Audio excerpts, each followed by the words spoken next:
Hello বন্ধুরা, good morning. আজকে শনিবারের সকাল। তো সকালে আজকে আমাদের দুপুরে কি কি রান্না হবে দেখো। এটা হলো কই মাছ,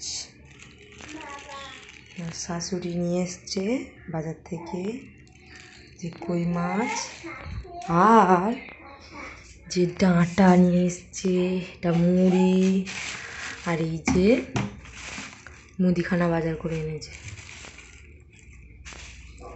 তো আমি এই বাজারগুলো ঢালবো। তো তোমরা দেখতে থাকো। আর দেখবে ত্রিশান কি করছে। ত্রিশান খেলছে, খাচ্ছে। দেখো ত্রিশান কি খাচ্ছে।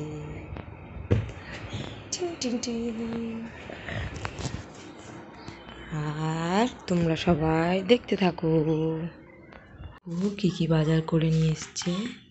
যে কোলগেট, যে হেড অ্যান্ড শোল্ডার শ্যাম্পু আমি মাখি না, ট্রেসমি এটা আমি মাখি। এই যে পেঁয়াজ নিয়ে এসছে, এই যে জিরের গুঁড়ো, আর এই যে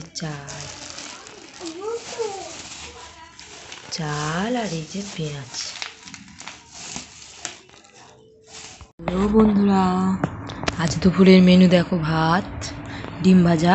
ছেলেকে মাছ দিইনি, কই মাছ ছোটো ছোটো কাঁটা বলে, ওই জন্য ডিম ভাজা দিয়েছিলাম, তাও খেতে খেতে ঘুমিয়ে পড়েছে। ওর ওই ভাজা ডিমটা নিয়েছি। সজনে ডাঁটা আলু দিয়ে কই মাছের ঝোল। আর এটা হচ্ছে গাঁদালি, কাঁচকলা আলু পেঁপে দিয়ে গাঁদালি। আজ দুপুরের মেনু এই। আর এই জল। আর এই যে ছেলে খেতে খেতে ঘুমিয়ে পড়েছে, তাই ওকে নিচে শুয়ে দিয়েছি। প্রচুর গরম, খাট গরম হয়ে গেছে তো ওই জন্য। তো এই পর্যন্ত আজ দুপুরের মেনু। Ten ten.